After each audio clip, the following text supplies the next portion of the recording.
Hello and welcome to the Varsity Club Lacrosse podcast, your go-to source for all things club lacrosse. Today, we're going to discuss the newest MCLA news. We have an exclusive interview with former player and officer for Oswego State in the NCLL, Christian Ferrara.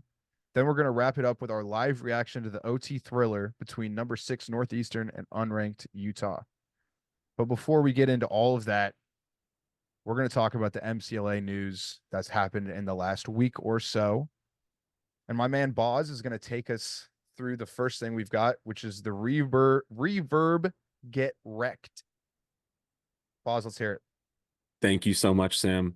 Yeah, this article on MCLA website by Jack Coyne discusses the issue of administration at universities and the club teams that make up the MCLA, and how that relationship can be a huge roadblock for teams in scheduling, in equipment, and all of those types of things, and how those administrations, it's usually not ill will. It's usually just not quite being informed, not having the resources.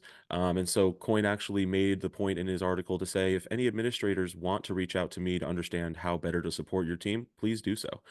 So I just really liked that Coyne was talking about this issue in a constructive way, and really wanting to help contribute to the dialogue, because I think a lot of club sports administrations are going to say, hey, we have really limited resources, we have limited time, so can you help us get a little bit up to speed? And so I think this is a great article that talks about some of those issues and hopefully continues the dialogue around administrative support for programs. And then a really, really awesome feel-good story that happened in the MCLA over the past week. 46-year-old goalie Rory Sanders was encouraged by his son Ethan to join their D2 team, North Texas.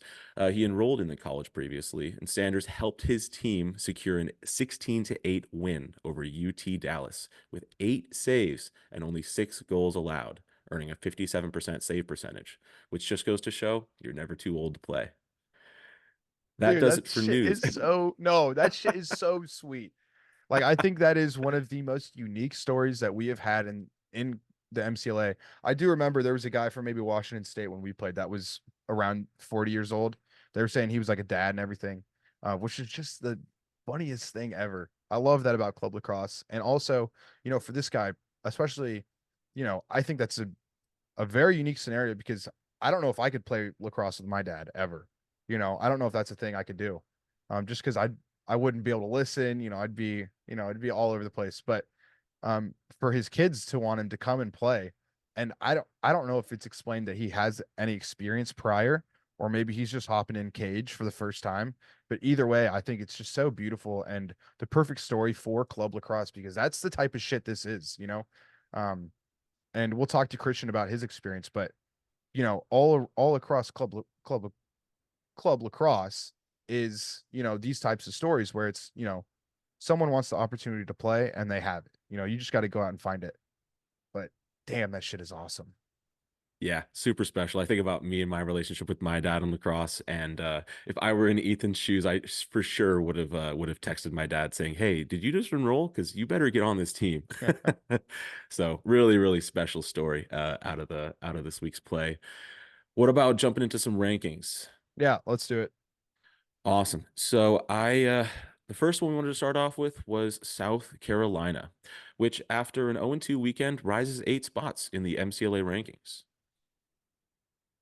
Yeah, not bad at all. No. I think South Carolina is always one of those teams who is able to, whether they win or lose, stay in the rankings and in this case, jump up in some rankings. I mean, that team is just always so good. So can't really fault them there. But also, team who had their first game of the year, BYU, finally silences the haters after people are saying, how are they even in the top 25? They haven't played a game. But there's a reason they were there because they are good every single year. And against a really good Arizona State team. They 23-7 is no easy feat, but that is a great game from BYU.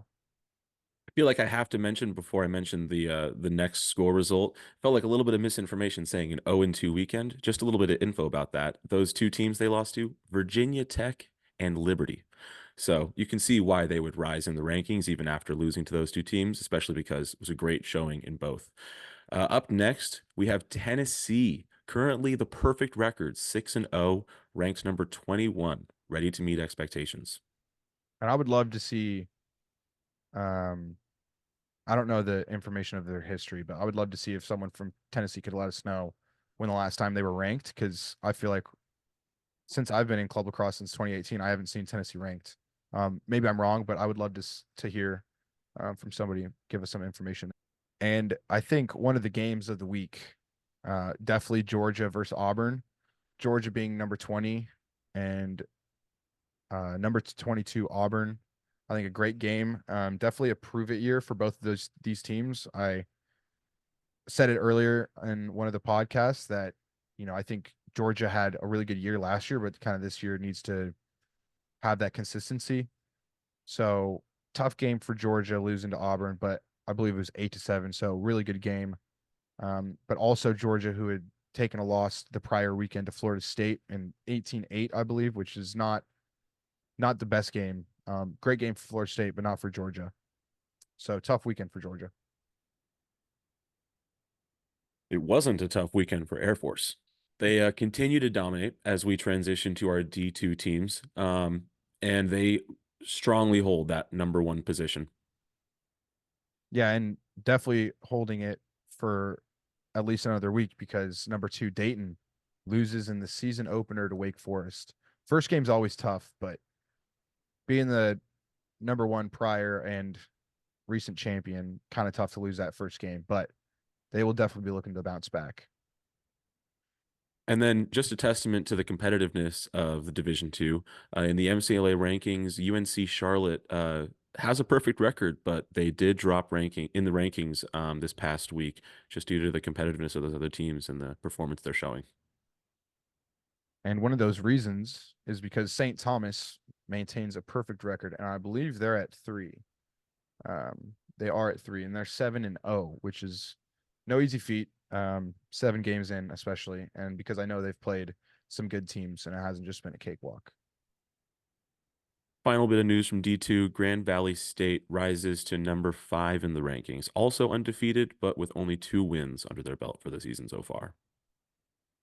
Yeah, we've had a lot of good games this year already in the first few weeks, so I'm excited to see what the rest of the year looks like. But we'll continue to try and give the biggest movers in the polls each week, each episode that we do. So stay tuned.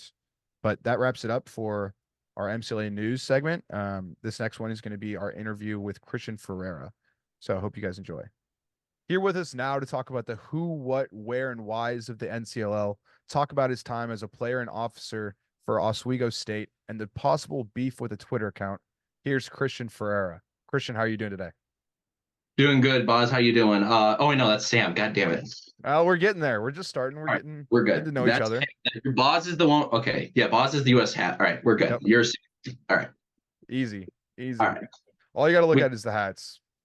Yeah, or your names are in the bottom corner, so That also, yeah, I think that probably that also works. Yeah. So for this episode, I think we're just going to go through a few things. Basically, your background and how you got into the NCLL.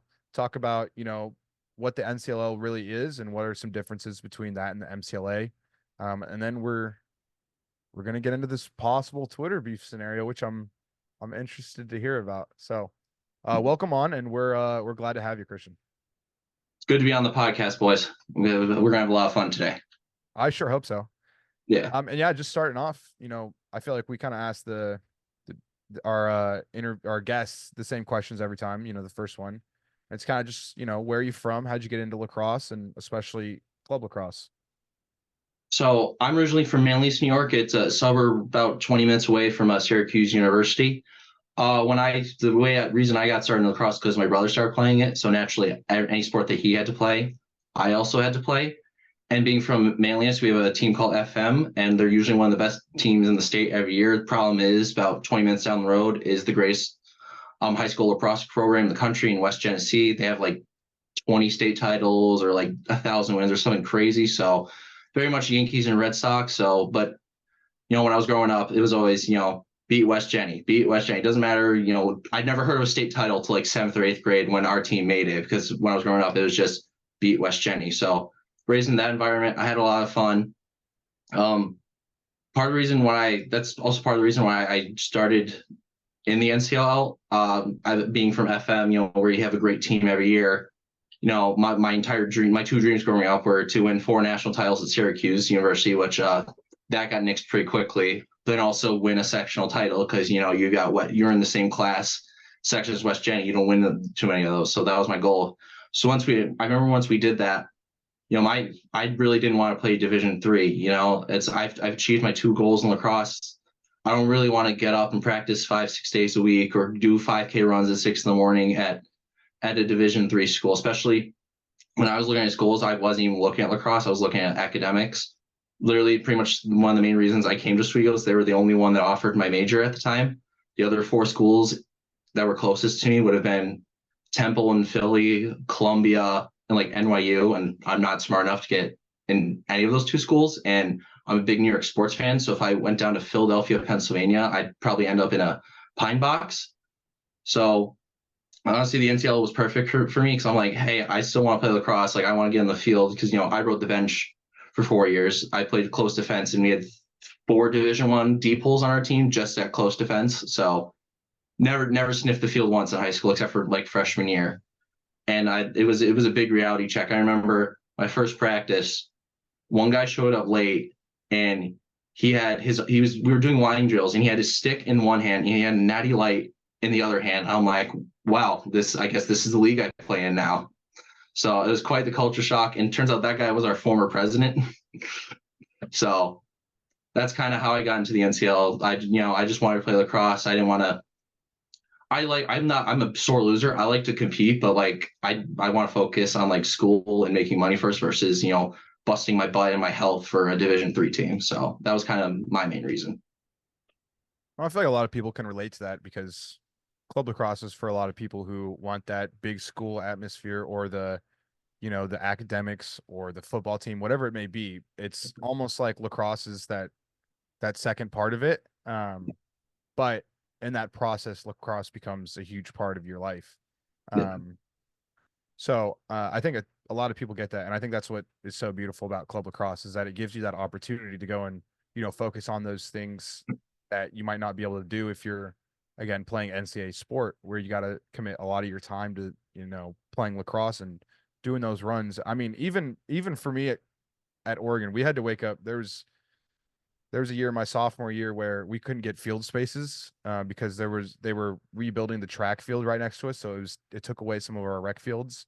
And so we were practicing from 9 to 11 at night. And then the next morning was practicing at 6 a.m. And so it's like, sometimes you just can't escape that, especially with club sports, because you never know what field you're really going to have or the field space. It's always difficult. You get jobbed by the athletics department every which way you can. Yeah. And I feel like Oregon's for the most part is pretty nice. It helps out, but there's always those moments where you're like, can't you just like give us a little bit more? And especially there was a story on the MCLA website talking about, there was a situation, I can't remember whose club team, Boz, maybe but Cal, UC Berkeley. Yes, there we go. And they are just getting shafted by their sports team or their rec sports department. And Cal's a well-known team that has been in the MCLA and doing really well for a number of years. So to hear that like they're getting shafted is just insane because, you'd want everyone to have a good rec sports department, but it doesn't always work out that way. Yeah, some are better than others. Definitely. Like we're probably the only school or one of the few schools where our team dues are $0. The budget process is a pain in the butt. They make you show 5 receipts for every little transaction. But if you go, hey, this is our 10-game schedule, this is the money we need for gas, here's our league fee. If you provide the evidence, they can give it to you. So that we are blessed for. For reserving field times, I remember we have a small indoor facility. It used to be our hockey rink, and they turned it into like a little turf field. And they go, all right, so here's your options. You have Wednesdays starting at 11 p.m. or you can have Fridays at midnight. We're like, I'm sorry. And when I was a freshman, we had that exact same field. And they're like, we had practice 8 to 10, 9 to 11. So I talked to our guy. I'm like, when I was a freshman, we had 8 to 10, 9 to 11. What happened? He goes, that you guys didn't have that. I'm like, I was there, Scott. We had that time. What happened? You didn't. Okay. I mean, and yeah, exactly. That's sometimes what their answer is. And, you can't really fight it for the most part. No, you can't. it's just, it is what it is. So Yeah. totally get that. And I'm sure a lot of people understand that frustration too. Yeah. Boz, you want to go with the next one? We were doing a little sleuthing before the interview, and we found that you graduated last year in August with an MBA. And we wanted to ask a little bit about, what types of things you've taken from your lacrosse experience into your work experience, if any, like lessons or habits or anything like that. I think probably the two biggest things are just working with people and just staying on top of things. Because when you're an officer or a club team, if you have a bunch of guys relying on you, you have anywhere between 10 to 20 guys, or well, in my case, anywhere between 10 to 20, 25 guys relying on you. If you go to up down the road to SUNY Albany, then they got 90 kids on that team. You got 85, 90 dudes relying on you to make sure things get done. And also when you as a team player, not only your own team, you're working with other officers to get things done. You're working with the NCLL to make sure all things are all set, because most of us do not know what's going on half the time. So we've had our dues raised the past 2 years, didn't give us an explanation why. Oh, we need to start submitting your scores to this guy now for this thing, or it's a lot of work, and you take a lot of lessons from that into the work field. I always joked with my mom, I go, I'm not managing a club team, I'm just the ringleader of a circus. Especially, a bunch of 18 to 22-year-old college boys. It's experience, but overall, that's probably the two biggest things I say I learned, and hey, it's working out big time so far. So hopefully, we can keep the train rolling. That's awesome. I was at Holy Cross up in Massachusetts for my undergraduate, and was able to play with them for 3 years in the Nickel League.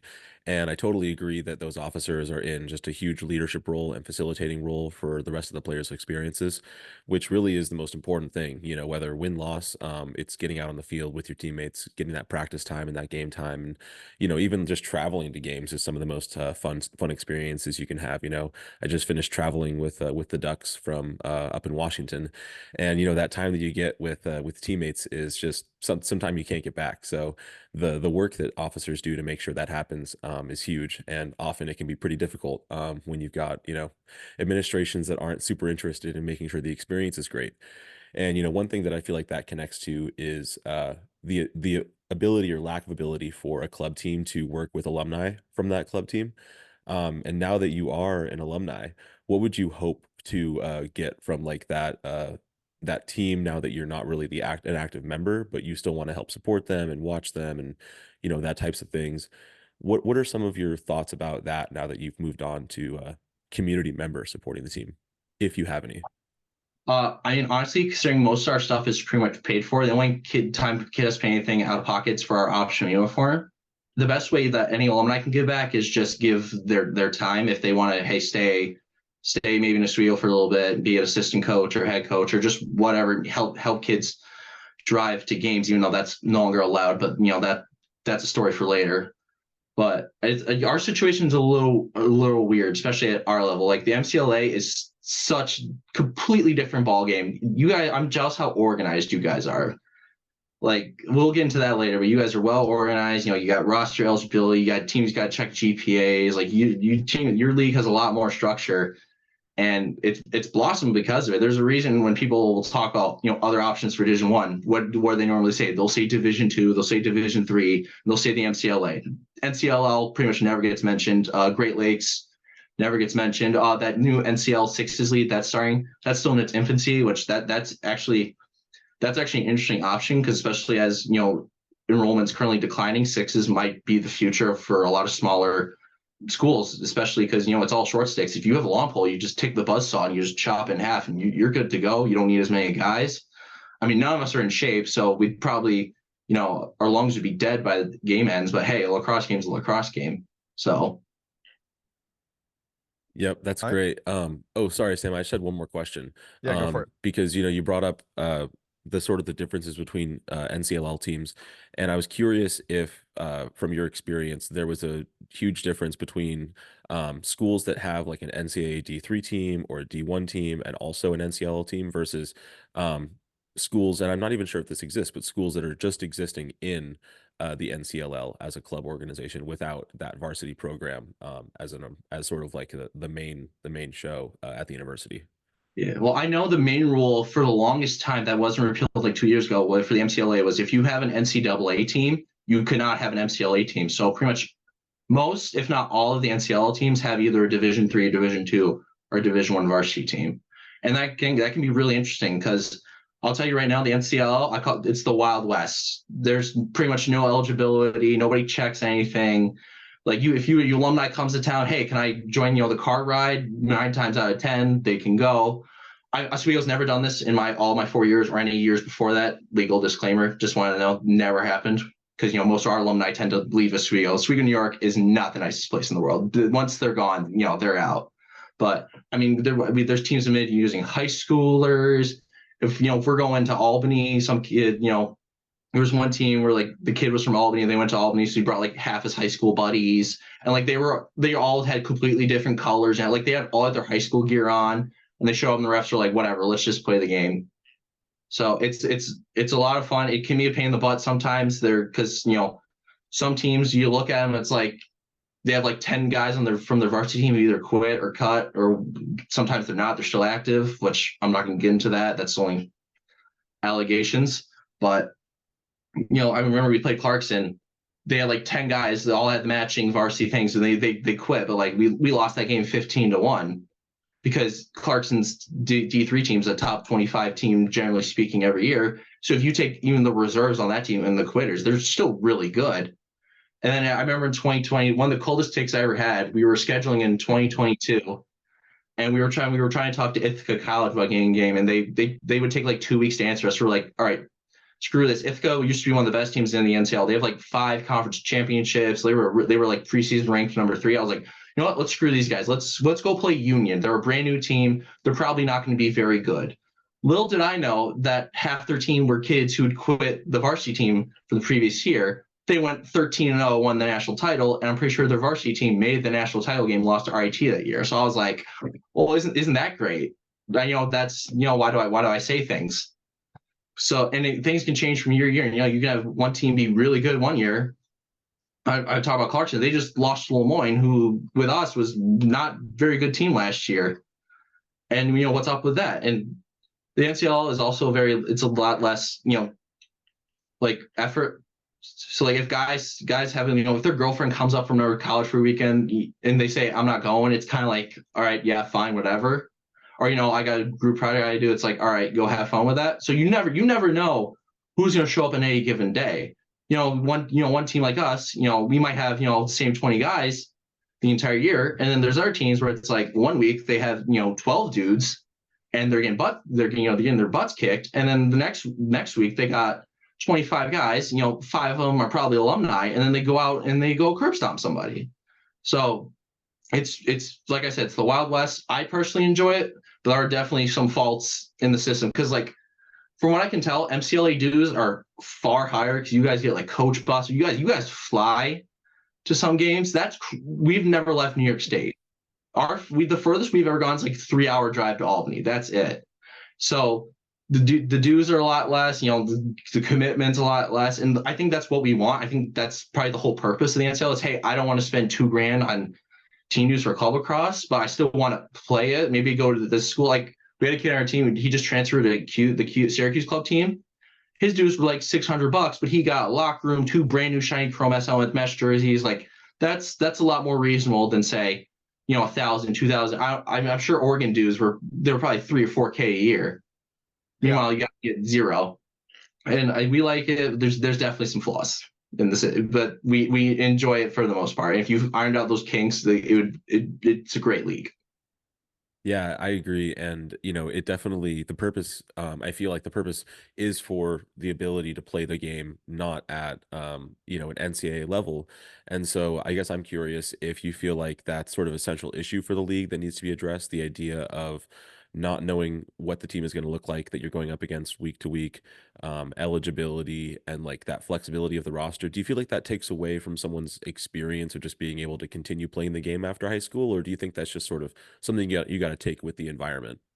Yeah, it definitely can be. Like I remember recruiting guys for the past couple of years. Hey, do we have a chance at a conference title? I go, no, because RIT and Binghamton are triple the size of us. Their rosters are always 30, 35 kids. And other than that Union team that won the national title, I remember I looked back one day. I can't figure out the last time they lost to a Division II NCLL school since like 2016, and now it's like 8 years later.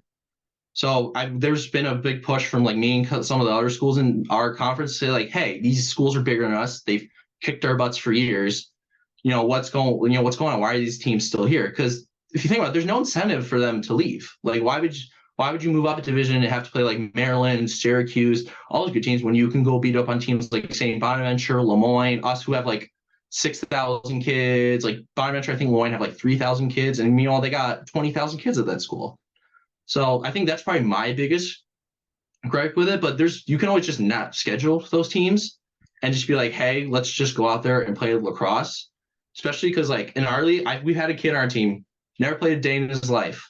And he's like, hey, I want to join the team one day. And he's not your traditional college student. He's definitely he was not 18, 19, or 20. We're not gonna say his age because he gets a little mad about it. But when he was a senior, he played 1 year. He got brand new $300 XRS helmet, lost in a bet to his frat brother because his frat brother was an LSM, scored one more goal than him on the season.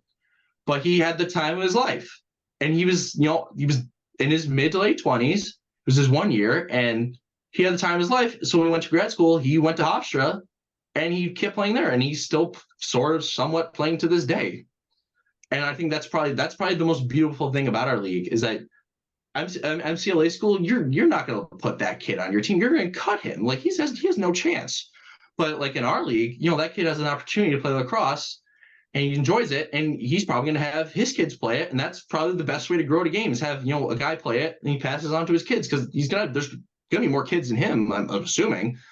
So that's probably my favorite part. So yeah, having our 18 Binghamton kick our butts for 9 years straight is one thing, but when you see stuff like that, and then we have another kid on our team. His name was Jeff. He graduated high school like 2017. He sent me an email in 2022. Hey, I haven't played in 5 years. I'm not very good. Can I join the team? I go, heck yeah. And then after that year, he transferred to play Division III at Cass College. That school closed like 3 months later, but now he's playing at Keuka College. He's living he wanted to play Division III lacrosse. Now he's living his dream. If he'd never sent me that email, or if I was an MCLA team, we would have never probably let him play. Yep. So Man, those are great stories. yeah. Do you feel like the NCLL would benefit from a D3, like how MCLA has Division I, Division II, Division III? I don't think so. I think there's only like 100 teams if I recall. And there's like 60 Division II teams and like 30 Division I teams, as you guys have been quite well educated in a Twitter post one time. I think there's definitely at least like 10 schools in Division II who are like top 10, top 15 every year. It's like move them up. Like for our Division II, there's the 8 conference champions is what makes the national tournament. University of Louisville or University of Kentucky are in the Midwest, but because they're so good every year, they get their own game as the conference title to go to the national tournament. Even though all the other Midwest teams have their own, I'm like, you could just move them up to Division I. You look at schools like Louisville, Kentucky, those look like MCLA schools. They get prospect days in the summer. Like my team in the summer is probably not even sober half the time. I don't like I know like stuff like that. I don't know why they're in Division II. I think a team like that should be Division I. And honestly, there's some Division I teams that probably could move down to Division II that aren't doing too well. Yeah, they're big schools, but for whatever reason they're not doing too well. I think once I think that and the brosh elegy are the two biggest issues that I personally had with the NCLL.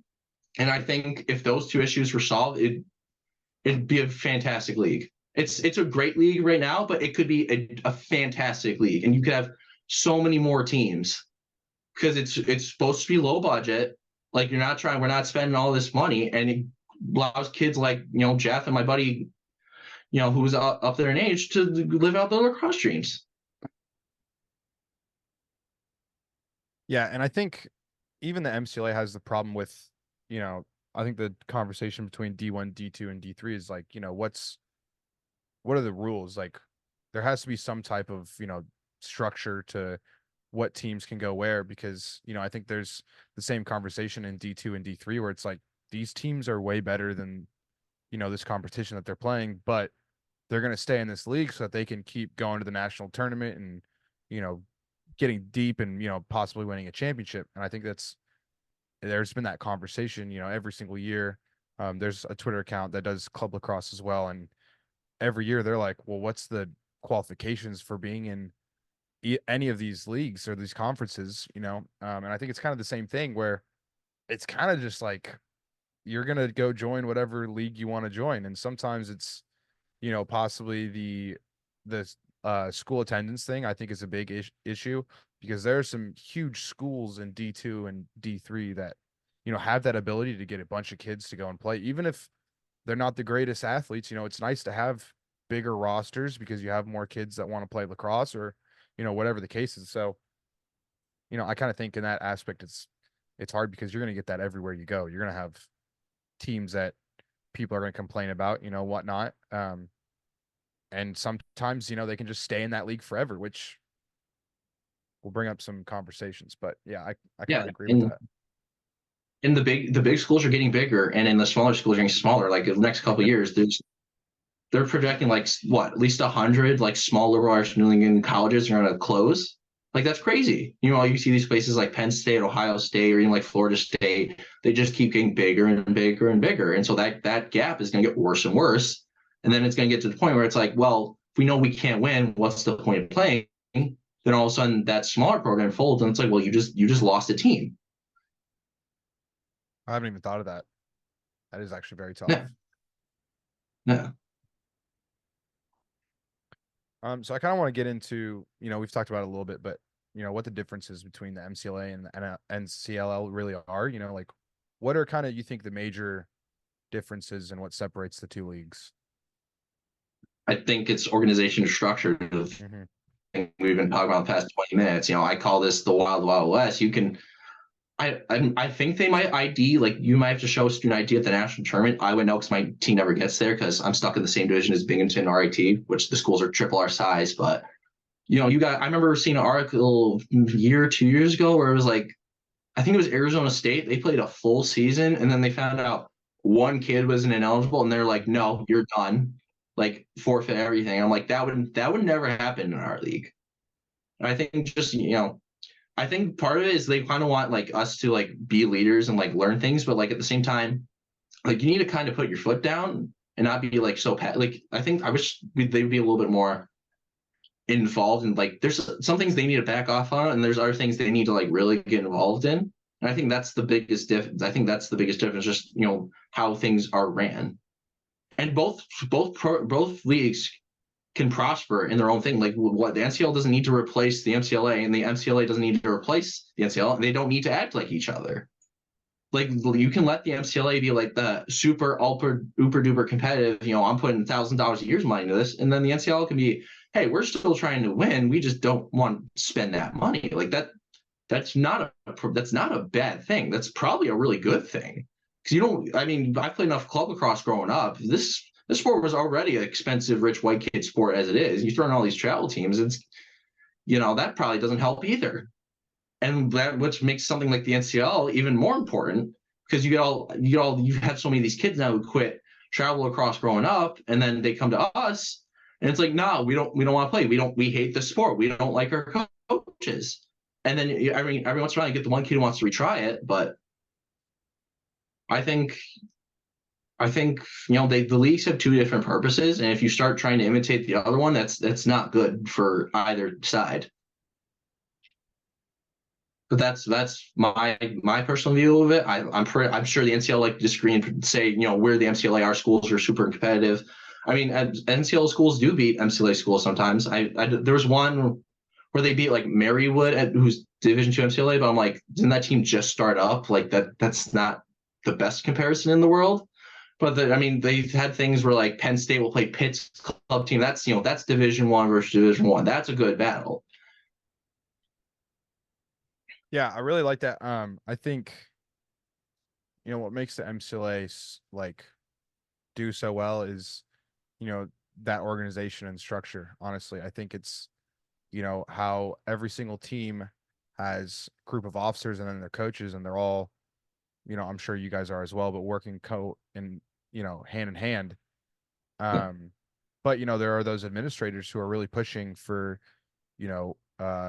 your rosters and your schedules, and it has to be in by this time, and you get your money in here, and I think there's, good structure to follow and what makes it so easier because, I was an officer too. And so, if it was just me doing all of that work and, maybe people weren't, hounding me to get this info in, I wouldn't get it done. There's just some things I wouldn't do if I wasn't being asked or told to do it.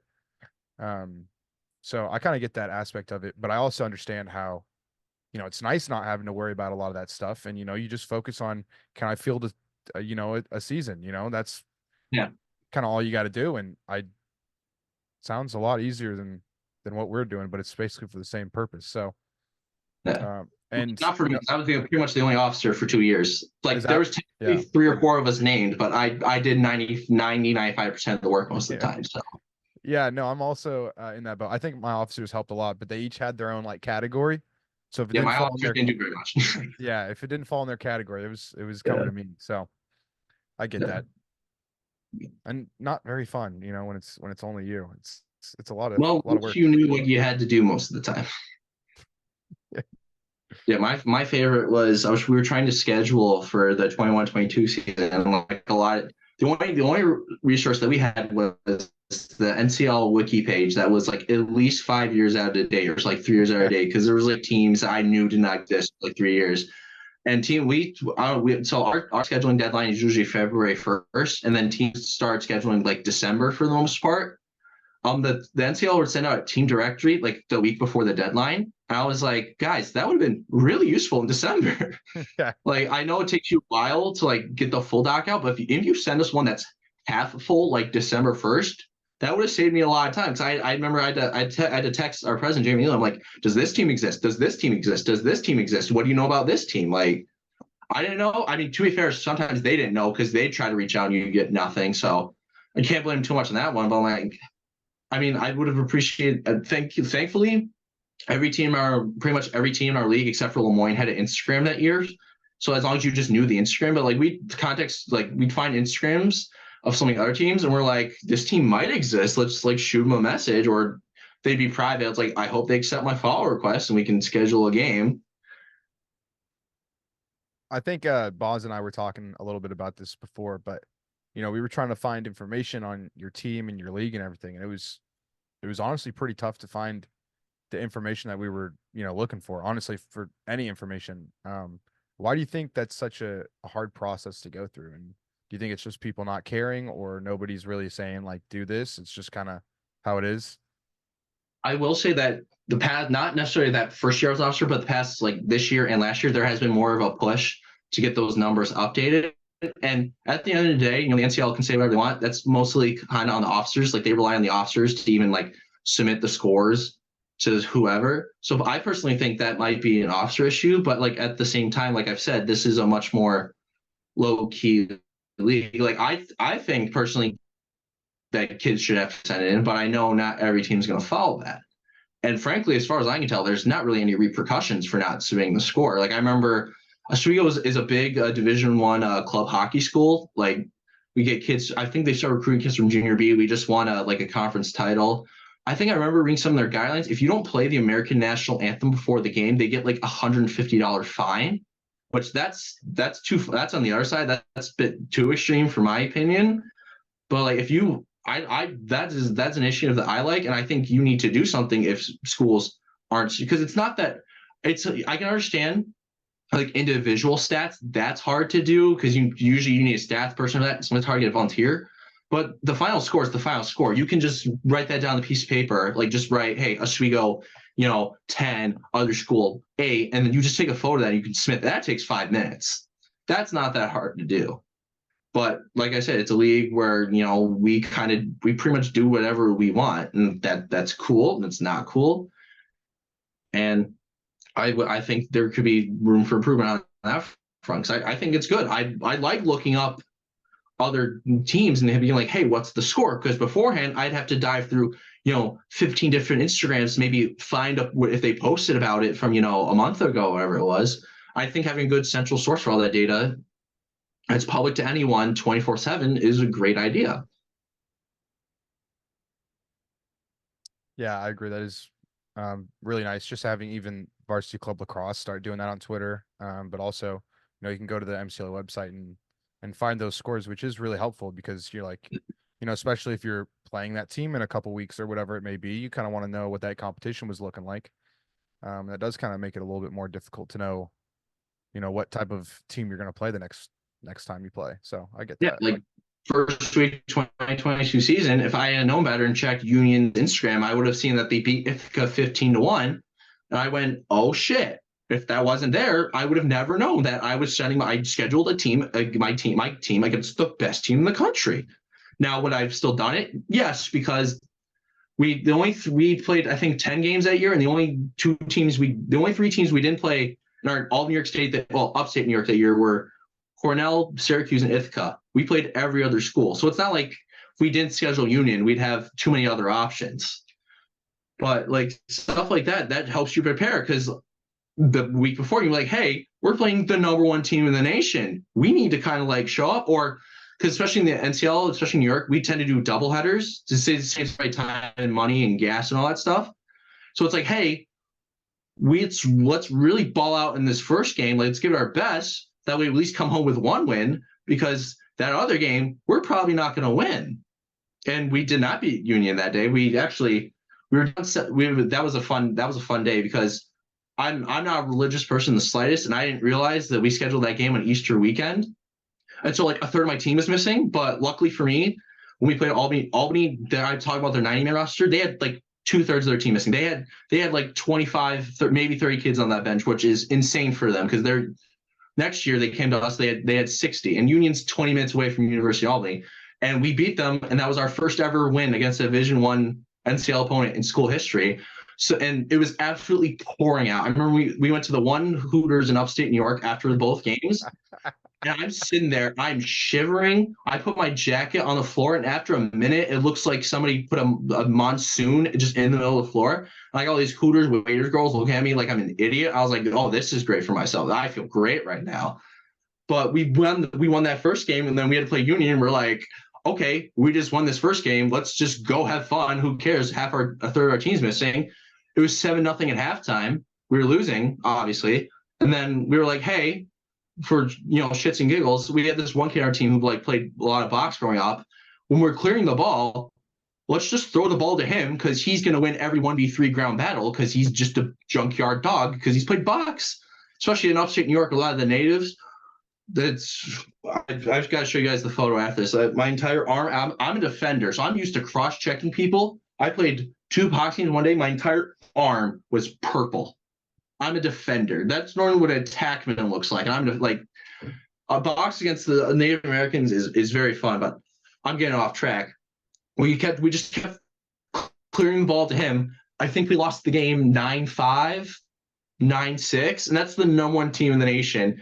We outscored them in the second half, like 5-2, whatever. And we were just like, whatever. Like That's the beauty of the game. So much fun with that. I'm like, that would not happen if I hadn't known Union's the best team in the league. We probably would approach the game differently. Yeah, maybe.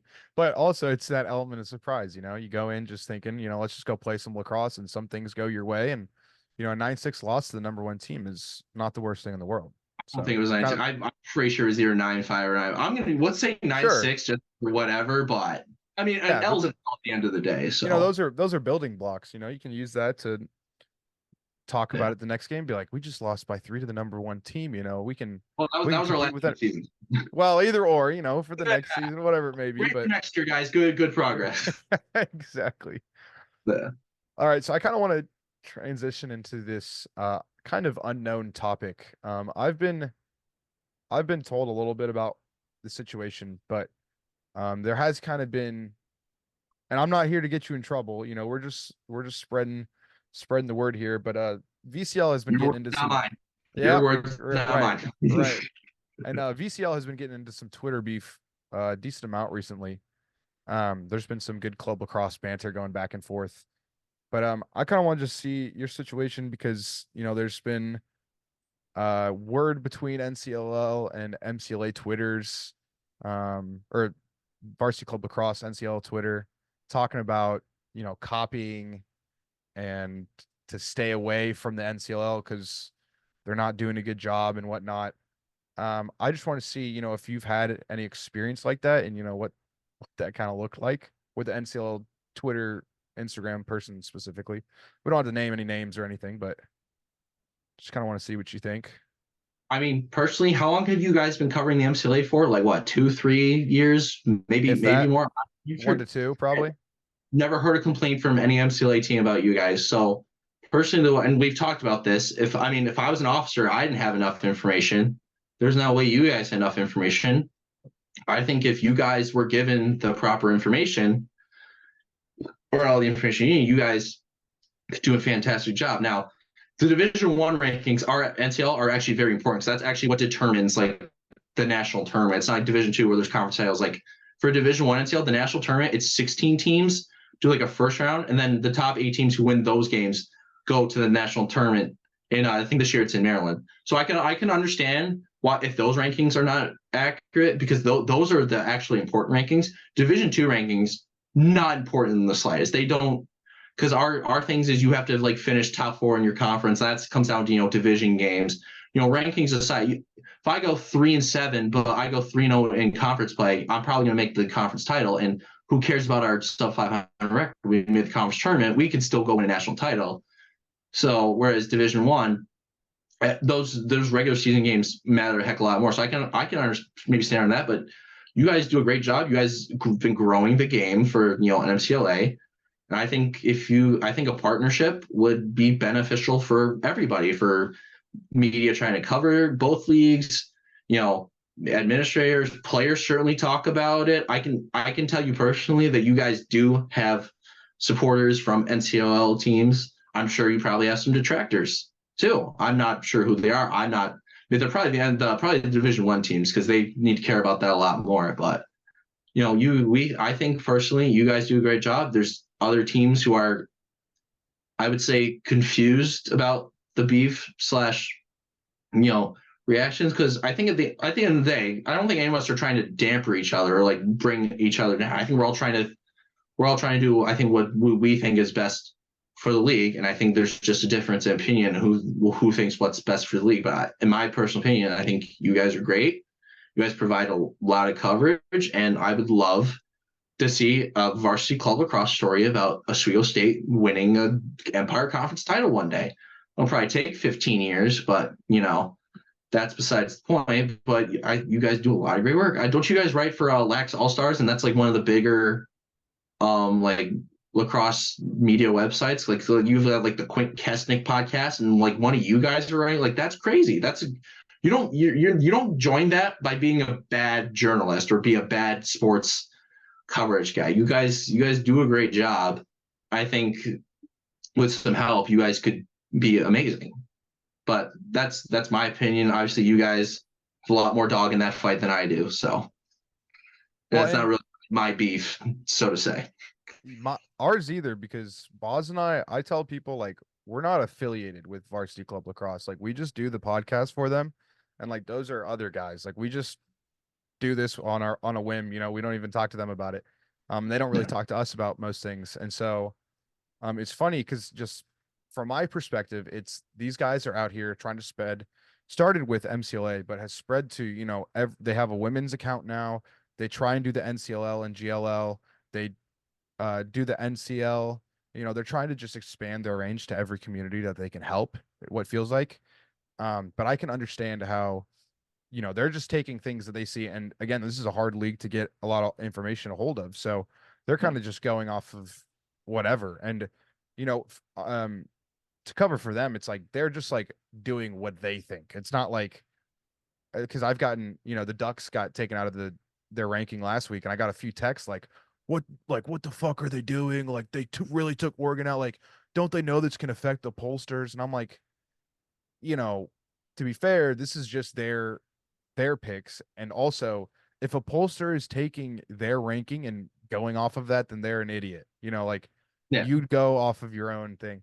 So I think it was just funny seeing like just some beef about, things that couldn't in fact matter and mean a lot for your league, but also, it's just these guys trying to get the word out. And sometimes that's hard and maybe you're wrong, but they're just going off of the best information that they can. So I think that was just a funny and interesting situation. Yeah, I know like TLN has like the people's top 20, and that ranking has no actual meaning, but it's Exactly. fun. It's people talking. I bet you they're gonna tell us that if Syracuse player on their actual team sees that they lost to Army and they dropped 3 spot, like they're gonna talk about it. They're gonna be pissed about that. Like it may not, it's not official, but it's fun to talk about. It gets guys motivated. And I think just ease of access to information is good, especially in this day and age. It's almost a necessity.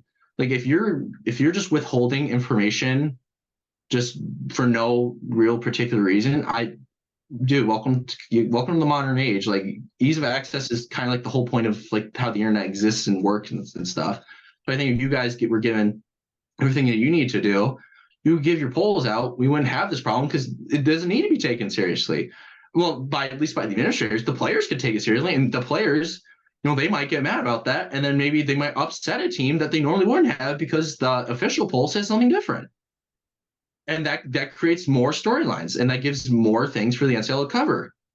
So I wish you boys, or not, I guess not you two, because you guys just do the podcast, but whoever the writers are, I wish them the best of luck because they're generating stories, they're creating content, and they can influence games potentially. I mean, at the end of the day, that's only a small part. Like I'm not gonna like if somebody writes a story about RIT is kicked our butt 19-0 one game, that doesn't mean we're gonna go out and win the next game 20-0. That's just not how it works. But we're here. It's this club lacrosse. We're here to have fun, especially at the NCL level. And guys are snipping at each other. Oh, we beat you in this ranking. Oh, but we got you in this ranking. It makes it more fun for everybody. Yeah, I feel like oh, go ahead. sorry, Sam. No, go I just ahead. had two thoughts. I feel like the first thing is, a good place to start is assuming good intentions. It's good to assume that, one league or one media outlet covering one league talking about another is just for the interest of growing the sport and giving as much attention to the many different, avenues of lacrosse as possible. And so I think about like the idea of there being that limited information out there and that urge to like want to talk about lacrosse wherever it's going on, being some of those like foundational reasonings for why those posts might have, because I think some of that beef is about things that looked like they were copied. And when you have really limited information and you're talking about just getting attention to a topic, you're going to try and take what you can get and use it to draw attention to that. So I think that's one thing that I was thinking about through all this. And then also like kind of like related to what you said earlier, any press is good press.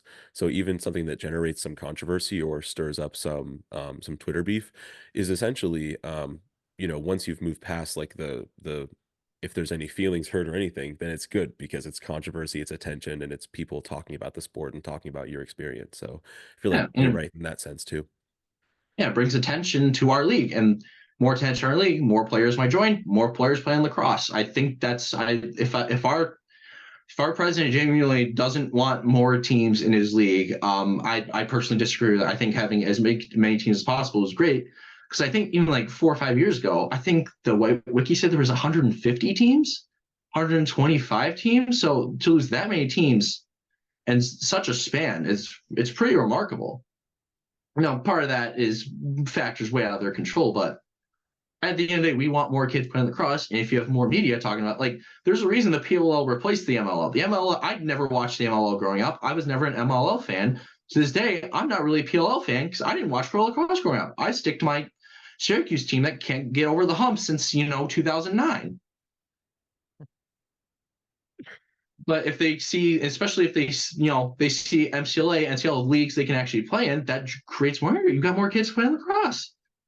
You got more people in uniforms for Powell Lacrosse, their official uniform supplier. So that's probably more money for the NCLL. I mean, if you don't want more players and more money, I disagree with that. I'd love more players and more money in my league. Like, yeah, totally. And I think even this Twitter beef, whatever it was part of the reason you're on the show right now and we're talking about the NCLL. I just think it's little funny things like that. But also, I think it would be awesome if whatever that beef is, if it could get squashed and, the MCLA can take notes from NCLL and, pass on that information of, this is what's up and we could kind of, go from there. But I think just based on pure coverage of lacrosse, I think kind of needs to happen, just because I would love it if your league could get that type of recognition and people start being like, oh, well, like, who are these teams and what are they even doing? Which I hope is part of the reason people, listen to this podcast to try and get a little more educated on the NCLL, which is only good for you guys and good for lacrosse in general. So Yeah, like I remember when I was going to school, like I was like, all right, I'm gonna play club lacrosse. I don't know where, but like I never read any stories about anything MCLA or NCLA. I was just like, hey, I'm gonna go here. And now if you're looking at the NCLA, aren't they giving out like merit scholarships to like kids now because they're just generating a lot of money or they're just paying a lot of team dues. certain So like schools. yeah. And if you can, because like as a recruiting tip, it's hey, whoever shows up at the recruitment fair twice a year, or if a buddy knows a guy, whatnot. But if you can get, if you got kids watching all these videos, and you got you guys covering at the NCL, all these outlets covering it, they're going to be more likely to be like, hey, I don't want to play Division III lacrosse in the middle of nowhere, Massachusetts, and go 2-15 when I can go play club, get arguably probably a better education, because there's some really small schools, especially the Northeast, where it's like, okay, cool, it's a school, whereas there's other ones, like especially the bigger schools, club, you can get a way better education. And you're probably, if you have more time, you can, be a college kid. You're still competing for the most part at the end of the day. And, sometimes you win and sometimes you just go to the club access afterwards and go throw a party. It's whatever. Like, it's fun no matter what you do. And it's a viable option, especially in this hyper age day of, Division I, or you're a failure. Like, I don't think that's good. There's like our advisor, he was the head coach of the Oswego men's cross team for like 35 years or something. Now, and then he stepped away and then he started being assistant the last couple of years. But when I found out, I was like, hey, do you want to like just be in our sidelines? Because most NCLL teams don't have coaches. Like, it's just, player like yells the guys to get out of the box. And like, he knows how to run a practice. And then we were playing, I think, Cornell RPI one day, and he's like, these guys are really good lacrosse players. And it's like, yeah, they're not on any, varsity team or anything, but at the end of a lot of these kids, especially go to Cornell, those are really good schools. They probably went to some private school and they still played really high level lacrosse. I mean, heck, those club teams, you've seen club teams beat Division II, Division III teams.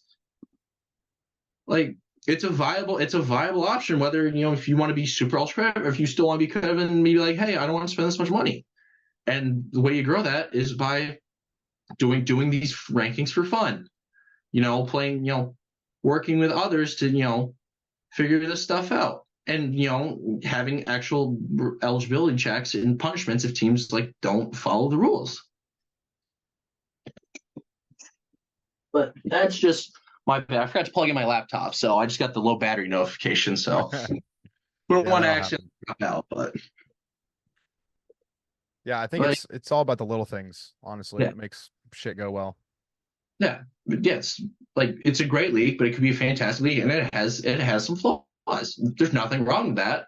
Every league has flaws. The NFL, we talk about the Roger Goodell wheel comparison. Gary Bettman, hockey fan, I cannot wait for the day he retires. He's arguably the worst commissioner of any sports league in North America.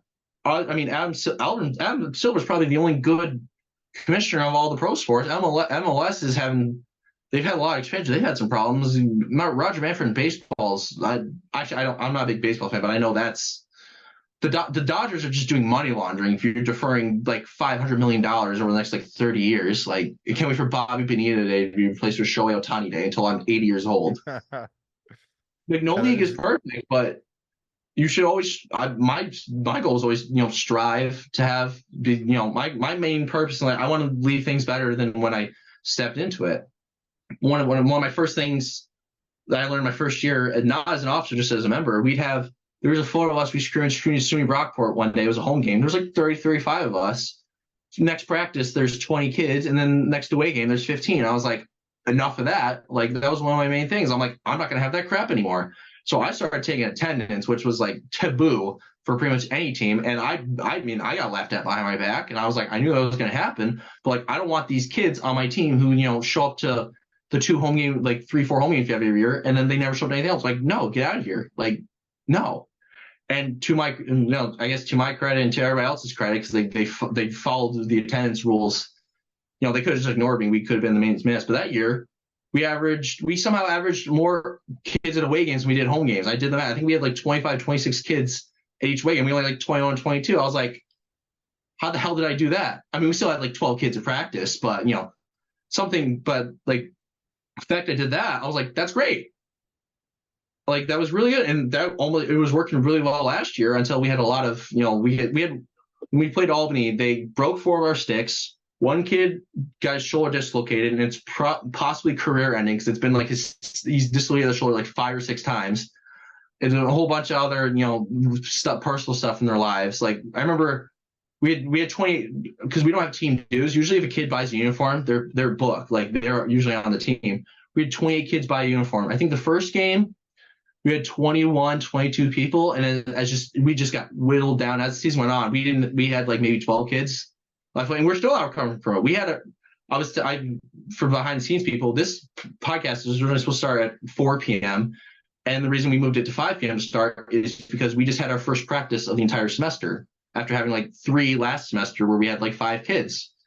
And like I said, you have all of a sudden, 1 year you have 25 kids, and then 2 years later you got 12. And that goes back to the part where I said, week by week, you never know who you're going to get. Year by year, you never know when a team's just going to fall apart. Yeah. But I think we're on the right track. We've definitely gotten a lot more we had enough kids. I think we had like 12, 13 kids at practice today, which is pretty standard. So hopefully we can get a little more, and hopefully I think we can get a few games this year. Not going to get our full 10-game schedule, but that's the ups and flows of the NCLL. We went 3-7 that year. We weren't that good of a team. We started off 0-6, but like we had all these kids, and it's like, we're on a good stepping point. And then we got to that stepping point, and then everything fell apart, and then we're getting the pieces back. So, and it would probably help if we had media coverage being like, hey, Oswego just beat Albany for the first time ever, or their first game in history, and it was more than Instagram posts. Like the only evidence that game has ever happened is our Instagram feed, and then the NCL covered an Instagram post like 2 years ago. So you would have to know you would have to figure out what our Instagram, figure out what their Instagram is, and then if you go to the NCL one, you would have to scroll down. God knows how far, because it was 2 years ago now. We don't have as many posts, but I think the coverage is great because, heck, it keeps my team afloat. I want my team to stay afloat. I don't want my team. Like I've said, we've had a lot of teams leave this league, especially because we're a smaller public school. We have a list of all the teams in our league, and then we have a list of teams that are no longer active. And the public schools, most of them are called SUNY in New York. There's like 5 or 6 SUNY schools that have not existed for the past 5 years. Like us and Cortland are the only 2 small ones. Albany and Binghamton or Stony Brook all have 20,000 kids. So those guys are always going to be just fine. But 5 years ago, instead of 5 SUNY schools, there was 10 or 12. And if there's more coverage, then maybe you couldn't got more kids. Maybe it wouldn't have. We don't know. But more coverage is good coverage, especially in a league like this. And that's really all I have to say. I feel like I'm repeating myself at this point. No, I agree. I think it's time to start getting the ball rolling for sure. I think it's close. I think hopefully both parties can figure that out. Yeah, especially with the impending enrollment decline. You need to do everything in your power, because so many of these small schools, especially in the Northeast and the Midwest, which is the NCLL's entire blueprint, because they got rid of the Deep South Conference 2020. We talk about this league going from 125, 150 to 100. That number could cut in half in the next 5 years potentially. I mean, I talked about Ithaca. They were 5-time conference champions. They played 1 game last year, and they don't exist anymore this year. They're done. That was one of the best teams in our conference for a decade. And then 3 years after COVID, they're Gonzo Alonzo. Yeah, COVID really hurt everybody, especially, I coach high school, and just seeing we can't even have a JV team this year. There's a bunch of even the top schools in Oregon, can't get a JV team. So yeah, I get that. And it's such a bummer. Never want that to happen for any team in any sport. Exactly. So if you get a lot of media coverage on, maybe you can help counteract that, and maybe more teams survive. We'll have to wait and see. we will have to wait and see. Boz, you want to hit us with our final question here? Absolutely. Just want to thank you again for your time. And one last question on a slightly brighter note. What advice would you have for high school lacrosse players thinking about playing lacrosse in college? Do it, especially now you've seen a lot of these guys who like were playing like Division 1 the past couple years, or even Division 2, and they get those extra years. I'd say use it, because this time in your life, you're never going to get it back. Because once you're out of college, unless you're really good and you can play like some of those like semi-pro box leagues, or like what was that, or some other like really good stuff, you're playing beer league, 10 dudes on your team, you're playing LSM the entire game. You have no subs. College is really the last opportunity, especially at a lower skill level, if you want to like be competitive, like actually competitive about lacrosse. And whether it's NCL Division 2, or if you're at Florida State's, Division 1 team where they get like 8 different uniforms, I'd highly recommend it, because you don't get these years back. Like unless you want to re-enroll in college, like once you're done, like I've joked, the only difference between Oswego State Club Lacrosse and Beer League is that we all have matching jerseys for the most part. But it's really kind of like and it's an opportunity if you've never tried it before to learn something and gain something that you love. So I'd recommend kids do it. There is a spot for you. We talked about my buddy Jeff. He went to Kaz and their school closed. They had like 13 kids on that team. I'm shocked they showed up to any of those games, because it's like, what's the point? Like half of them I think were pulled off like the basketball team. But you know what? There's some really small, bad Division 3 schools out there. And even if that's what you want to do, there's there's plenty of NCLL schools. There's plenty of there is a spot for you for college lacrosse post high school. I promise you. You just need to go out there and look for it, and maybe manage your expectations a little bit. I mean, I'm 22, almost 23 now. I never would have started for our Oswego varsity team. I probably would have rode the bench for 4 years, because we had a kid on our team that I started out over when I was a freshman, and then he left us for the varsity team. I don't know if it's because I kind of replaced him, but I ended up playing LSM that year anyway, so he ended up not getting replaced. But there is a spot for you somewhere, and you just have to go out there and find it. I can't tell you how many teams, especially NCLL Division 2, how many teams, like most rosters this year are between 10, 20 kids.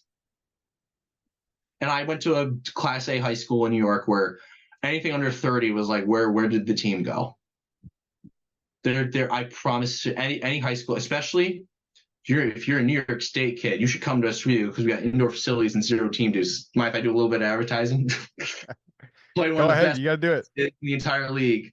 Especially, yeah, because we had kids on our team where it's like they went to like St. Anthony's or something, like a really good, or like Ward Melville's, like one of the top high school, and they were like, I never would have made that team. But it's like, you want to play lacrosse now? We're like wide open. Come on here.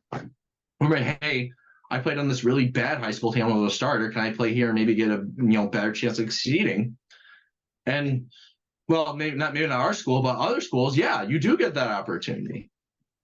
But I'd highly recommend, especially because especially next couple of years, every single kid matters, especially at these small schools. Penn State, I remember Penn State telling us they had 120 kids at tryout one year. I'm like, how do you guys not have 3 MCLA teams, 2 NCLL teams, a Great Lakes team? Like, heck, if you just did like a giant tournament on your fields and charged kids like $10 each, that's what, $1,200 in your budget. Like that is another thing. That's probably my only gripe with the MCLA, is that you get these big, massive schools that get 100 kids to try. You only take 30 of them, dude. Start a Division 2 team. You're all paying out of your own pocket anyway. You're all gonna get shafted. You're all gonna get treated the same anyway. Might as well have more kids play. And then I don't know what the rules are MCLA, but if you got a couple kids on Florida State's Division 2 MCLA team are doing really well, you might be able to, move them up to the Division 1 team. And if you got a couple of Division 1 guys who stop showing up or kind of slacking off, you can send them down. And I think that would also be great. Because I mean, if you can't do it at these smaller schools, these bigger schools got to take up the mantle and start their own teams. Like, I agree. I would love to see some teams start taking that initiative. And I think there are some teams that have done it. Like Arizona has a D1 and D2 team now, and I'm sure there's a couple others. But yeah. yeah, I think that would be great for a lot of people. more teams, probably less travel costs. You don't have to travel as far. Also true. And you wouldn't have the thing where like Division III MCLA has like what 20 teams, and then the other two have like 50 or 60. I never really understood that, especially because all the Division III teams are either in Massachusetts or like Texas, like Oklahoma. I'm like, how's that national tournament go? So it's like, what, you take the two best, like, there's no way all those teams are going to fly down all the way down there, especially at like MCLA Division III. So, but I'm not the MCLA expert, so. Me neither. I don't even know if there is a Division III national championship. Buzz, you know? I wish I knew. I would bet there probably isn't. Yeah, I Just think. because of the limitations of the resources for those Division III teams. Yeah. Yeah. Sound like they Right should on. join the NCLL. Maybe every league needs more people. Oh yeah. But Christian, that is all we've got for today. I just want to say thank you for joining on and educating us and the listeners on the NCLL and what that really looks like. So thank you for joining us today. You're welcome. I hope both leagues end up better after this podcast somehow, some way. I hope more kids play lacrosse. I think that's at the end of the day, that's what we all want. And hopefully, when we shed light on something like this, it can lead to positive change. Might lead to negative change. Hell, my team might get suspended a week from now. Who knows? I surely don't think hope so. that. We don't I want that. I don't want either, but you never. I don't know the rules of the NCLL. They just say we play NCAA rules, but there's no shot clock and there's no crease dives, and then half the times the refs think it's high school rules, and so half the time they don't know. Well, sometimes we play 20 seconds to get over the midline. Sometimes it's 30 seconds to box it. I've got games where I get one timeout a half. I got a game where I got 3 timeouts and a half once. I'm like, that's not a rule anywhere in any lacrosse league, but okay, I guess. So Gotta love it. Gotta love club lacrosse. We love the Well, Wild West. He needs a little more regulation, but we love the league. We love it. We want the league to do well. We don't want it to not do well. We need more lacrosse, not less. We need more refs too, especially ones that like all 70, because halftime that we were talking about a union game, they had like 3 lines painted on their field. And if the ball would go past the first one and it's out, but if it's between the second and third one, it was in one time. Or if it was like, there was one, I think it was past all of the lines, and the ref's like, nah, you're good, that's in. And we were all like, what are you doing? Like, they're lines. It's just not a slash or a hole where it's like that line is there in the turf. If the ball goes past it, it's out. If it stays in, it's in. They're club refs. You get what you get. Well, no, they're NCAA. They've done national title games. Of course. They can even do PLL games. At least that's what we've been told. Yeah, of course. I imagine those games were 30 years ago, because if these guys were reffing those games, we would have got an instant replay like 20 years ago, and Garrett Ledman never would have scored that goal in the Final Four last year, because those guys would have figured that stuff out that long ago. Yeah, right. Well, thank you, Christian. Appreciate you hopping on the episode today. Yes. Thank you so much, Christian. Great to meet you. Welcome. You guys were great hosts. I hope you enjoy the rest of your day. Yeah, you too, man. Thanks. All right. See you, boys. That was an awesome interview with Christian. We hope it inspired a bunch of you to pick up your sticks and continue to play the sport, or try the sport out for the first time if you've never given it a try. Now for our next segment, we're going to try something new here at Varsity Club Lacrosse with Varsity Club Live. We are now going to jump into the live stream of Northeastern versus Utah. And we don't quite know the result of this score yet, so we're going to go through this together. You see here, the score is 12-12 late in the 4th. I believe that is Northeastern with the ball currently. Or no, I bet it's actually Utah. Or no, corrections again. It's Northeastern since they're away. We also don't know how much time is on the clock. Yeah, unfortunately, we don't exactly know how much time is left in the game, but we can see that we don't have the sound on, because it kind of just complicates things. I also don't even know if it would play. But so we're almost sports commentators here, Boz. I fully accept that role. Northeastern takes the shot. Utah makes a great save and then drops the ball on the clear. Northeastern picks it back up, and Utah makes Oh, another what a save. save! Let's see, Wow, gets who's the this goalie? outlet to the midline, moving the ball down the field through the alley. Play is dead Charlie for a Reno moment. in goal for Utah with a gorgeous save. What a Yeah, let him know save by 23. Let him know. I what a haven't save watched by I Reno. haven't watched enough. Oh, let's see. Is he 44? No, who's that looks like that's 44, right? Yes. That's a freshman, Sam Allen. Sam Allen with the absolutely clutch saves to take them into overtime. That Wow. was the end of regulation, and we Oh, are now perfect. looking Here at we the move go. into overtime. Here we go. Let's I haven't watched see. much club lacrosse, honestly, many streams. I watched a couple. I watched an Auburn Georgia Tech game. I watched maybe another one, but it's always You good to know, watch club lacrosse. being an MCLA coach, I have almost all of my free time spent either watching opposing teams or watching my own team's film. So this is nothing new for me in the past few months, Yeah. but I take every opportunity to watch some lacrosse, especially two teams that are both trying to be as elite as possible in the MCLA, teams that are highly competitive, and also teams that have huge rosters. But as you Hmm. can see, doesn't mean that their senior leadership are the ones making the clutch plays. As you can see, that freshman for Utah making some clutch Yeah, saves that's insane. to bring that team into overtime. He's got 8 saves on the year and 2 goals against. So he's got an 80% save rate. But Wow. I was assuming Charlie Reno, who has 25 goals against and 21 saves. But yeah, it looks like they got the freshman in there. Also, Sam, we are no strangers to overtime. What's going through your mind when you finish regulation, scores tied, you're going back out there for overtime? What are you thinking about? What's going through your mind?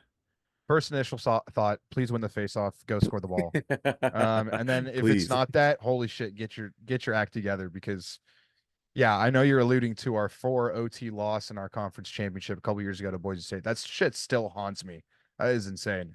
We had so many opportunities, but just could not put the ball in the cage. We let But that game slip yeah, through our fingers. And that's the yeah, thing about overtime. You got to make sure you have gas in the tank to make sure you can bring that full effort on these mhm. faceoffs. Let's see who gets possession. Utah wins the draw, rolls it back to their wing, who takes possession and brings it down onto their offensive side. Let's see if they call a timeout to strategize. And there it Mhm. is. Good call, boys. You know. Yeah, I went to Coach is going or to want to break it down and talk it over. I played club lacrosse for a year with Utah's coach, Kyler Banks. He played goalie and he was elite. He was so good. He went to Westminster and then now has been coaching at Utah since they've been club. So he's been doing a great job. He won a national championship. What was it, a couple years ago? When they were in D2. But yeah, he's a great guy and he definitely knows what he's talking about. But I feel like this Utah team is almost taking a little dip in the last year. I feel like last year they were like ready to make some noise, and now this year, I mean, it's just definitely very early, but I feel like they've dropped a couple games. I might be lying, so No, I think you're don't right. quote And me. Okay. it's tough because last year we really wanted to play Utah. We were I know down what a in crazy Arizona. And situation that was as yeah, well. the facilities at Grand Canyon just unfortunately weren't quite No, what up was to it? You guys you guys were trying to pull the goalposts out of the field or something? The football goalposts? there were some rugby posts Yeah, still in the field that we had to get out. and you just couldn't get them out. Exactly. So I mean, but that is It's something that club is lacrosse. What I'm talking but when we're about. talking about the elite MCLA level, those coaches are the ones that really carry you through these really intense moments where it's Hmm. a split-second decision. And I'm sure the coaching that he gave them in that huddle is getting them out there on the field, focusing on what they need to do to get this ball in the net. We'll see Yeah. if the Utah offense can convert. Also, Northeastern, we have to talk about. I'm pretty positive forfeited their game against Utah Valley yesterday, Wow. because the conditions were so bad. Mm. I'm pretty sure it was the fourth quarter, but there was a bunch of snow on the ground, winds of like 20 miles per hour, 30. I might be bullshitting again, but just sounds like horrible conditions. But I've also played in that weather in Utah my freshman year, so I know what they're talking about. But just a weird scenario. I can't blame them. We had to call a game when I was in high school. We went out to play Sisters, and a sudden blizzard rolled in, and I had snow stuck to all the left side of my body because the wind was so Yeah, intense. I didn't want to move. We couldn't even see the other end of the goal. I was a defender and couldn't see the goal. So yeah. Did you have to totally use a colored respect ball? having to. We did. We had to switch to the Yeah, orange. Yeah. that's what we did. Yeah, so I don't blame them for calling it early, especially because I think the margin for that game What is happening when they here? called it was 9-3. I really don't know. There's a significant stoppage here. Um, without sound, we're I think not they're quite playing the informed on what's going shot on, but clock. I know it would be Some shot nice. clock issues. Yep, they're counting down that shot clock to We'll have to reflect the figure proper out. time.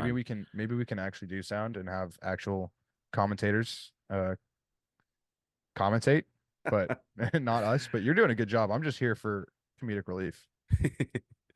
You had the numbers for a moment. Do you remember what number 0 for Utah is, who's currently carrying the ball? Trying to draw that slide. Oh, he's draw the slide. Trevor Douglas, No 2. their leading point scorer with 12. Absolutely leveled. So they do call interference on Northeastern Utah ball. They will keep the ball on their offensive side of the field and we'll get a fresh clock restart. So obviously they're going to try and get that offense going again. You could see in the previous look, they were really trying to force the defender to slide adjacently, creating an open look coming out from X. What an amazing check from that defender. Wow. Trevor Gets Douglas the ground ball. stripped by is that 33 for Northeastern? I cannot quite see from that distance, but what a check. And then the ground ball to pick it up. Oh, risky pass to the middle of the field, though. Looks like it's going to be an unsuccessful clear attempt. We'll see if they can come up with it. Ground ball is a mess. Looks like it's going to go Utah's way, though. Nope. Oh, wow. Oh, my a missed shot from the Northeastern LSM, who then enters into the crease. Crease violation. No. It's Utah ball. Wow. Oh, no. That would have been elite. Oh, my goodness. And there's no end line balls, so we're going to go with a white ball. Oh, my God. Okay, so Utah is going to clear this ball, or at least attempt to bring it back over to their offensive side and try to score again. That was such an amazing sequence from that ground ball. This is a great game here. This is a nail biter, absolutely. Great outlet. Not sure why Northeastern couldn't match up on that ride. It might have been some midline work to get someone open. Utah getting their offensive personnel on the field. Looking for a downhill dodge here from the top. See if they can draw a slide from Northeastern. Nope. Looks like they want the other matchup here. We got Luke McElligat. That is a crazy name. Here we got Griffin Berman with the dodge. Great dodge. Draws the slide. He's got a shorty matchup at X. Freshman here comes the attackman. dodge. Oh, what a shot. Oh, no. Is it in the goal? It's in the goal. That is the game Freshman winner. attackman. Let's go. Freshman attackman. What did you say his name is? Griffin Berman. Griffin Berman with the overtime winner. Look at that team celebrate. Wow. Nothing better than an OT win. A big victory over, I believe, number 6 Northeastern, according to MCLA rankings. They were that high? Wow. Huge win for the Utah Utes. Love to see the freshmen making their mark on the game as well. I always love to see younger players making an effect, and knowing that the team has the trust in them to put them out there in those crucial moments. What a great got the shorty on him. The Utah Utes. Yes, got top side on lefty. He drew the slide, got the shorty on him, recognized it, slowed it down, took the ball behind X. And just a great split dodge up to GLE, gets the slightest sliver of an angle and takes that shot. It looked like it was 5-hole or potentially stick side low. I couldn't even see, honestly. But what a great play. And you could see Northeastern tried to make that slide at the last second, but it really can be tough to send that first slide and then recover seconds later for another subsequent Got to dodge. slide early, though. On the attackman midi invert, got to slide early. You got to slide early. That's a lightning call right there. You got to slide aggressively too. You can't, if you're the shorty, you can't let them sit back and reassess. You got to be athletic, go get on hips, and force them to make a decision, because as defense, you've got to dictate, especially in overtime. But wow, what a great competition. Ending. And looks shout out like to Kyler Banks finally... and Utah Utes. The tough weekend for Northeastern for sure. That's not a great one, especially going to Utah. You know, diamonds are only made under pressure, so I hope they learn from these losses and continue to challenge themselves through the season. I bet they've got some tough matchups going into the rest of the season. So, wishing them the best. And wow, congratulations to the Utah Utes. That's all for this episode of the Varsity Club Lacrosse podcast. If you guys want us to answer any questions, you can email us at varsityclublacrossepodcast@gmail.com. and we'll answer them later. Please, you can actually do that. Like, we're here to answer questions. I don't think anyone sent one in, but we would be happy to answer. Make sure to tune in next time for more exciting content about the world of club lacrosse. You can follow us on Instagram at Sam__ Criscola. And Boz, what is your? I still got Brian's here. Oh, it's at Austin Boz. Easy. All right Thanks for now. listening.